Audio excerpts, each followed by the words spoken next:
Hello welcome to cooking with mridula.blogspot.com. మీ సలహాలు సూచనలు పంపాల్సిన నా ఈమెయిల్ అడ్రస్ reddy.mridula@gmail.com. మీ కామెంట్స్ని నా బ్లాగ్ కుకింగ్ విత్ మృదులాలో కూడా పోస్ట్ చేయొచ్చు. ఇంకా ఈరోజు మనము నేతి బీరకాయ చట్నీ రెసిపీ చూద్దాము. దీనికి కావాల్సిన పదార్థాలు: ఒక మీడియం సైజ్ నేతి బీరకాయ, దీన్ని బాగా కడిగి చక్రాలుగా తరుక్కోవాలి. 10 పచ్చిమిరపకాయలు, కొద్దిగా కొత్తిమీర, 1 టేబుల్ స్పూన్ ఉల్లిపాయ ముక్కలు, ఇది గార్నిషింగ్ కోసము, 1 టేబుల్ స్పూన్ జీలకర్ర, 2 వెల్లుల్లి రెబ్బలు, ఒక చిన్న నిమ్మకాయ మోతాదులో చింతపండు, తగినంత ఉప్పు, 2 టేబుల్ స్పూన్స్ నూనె. ఇప్పుడు ప్రిపరేషన్స్ చూద్దాము. స్టవ్ ఆన్ చేసి ప్యాన్ పెట్టి 2 టేబుల్ స్పూన్స్ ఆయిల్ వేసి అది కాగాక ముందుగా నేతి బీరకాయ ముక్కల్ని వేయాలి. ఒక 2 నిమిషాలు ఆగి బాగా కడిగిన పచ్చిమిరపకాయ ముక్కలు వేసుకోవాలి.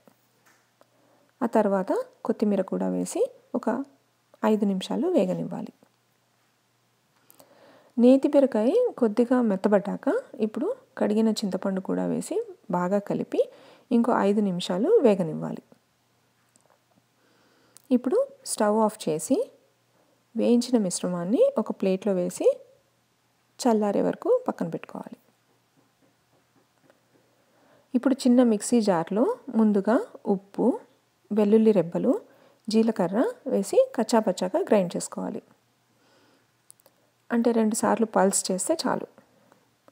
ఇప్పుడు మిక్సీ జార్లోకి మనం వేయించి చల్లారబెట్టుకున్న ముక్కలు కూడా వేసి కచ్చాపచ్చాగా గ్రైండ్ చేసుకోవాలి. ఎక్కువసేపు గ్రైండ్ చేస్తే చట్నీ పేస్ట్లా అవుతుంది. అందువల్ల ఒక 3-4 సార్లు పల్స్ చేసి బాగా కలిపి చూసుకుంటూ కొంచెం కొంచెం పల్స్ చేస్తూ కచ్చాపచ్చాగా గ్రైండ్ చేసుకుంటే చాలు. ఇప్పుడు చట్నీని ఒక బౌల్లోకి తీసుకొని దానిపైన సన్నగా తరిగిన ఉల్లిపాయ ముక్కలతో గార్నిష్ చేసుకోవాలి. అంతే, ఎంతో రుచికరమైన నేతి బీరకాయ పచ్చడి రెడీ. ఇది అలసందల వడలు, పిల్లి పెసర వడలు, ఇడ్లీ, దోశ, పెసరట్టు లేదా వేడివేడి అన్నంలోకి చాలా చాలా బాగుంటుంది. ఈ చట్నీ మీకు నచ్చుతుందని ఆశిస్తున్నాను. ఇంకో రెసిపీతో మళ్ళీ కలుద్దాం. అంతవరకు సెలవు.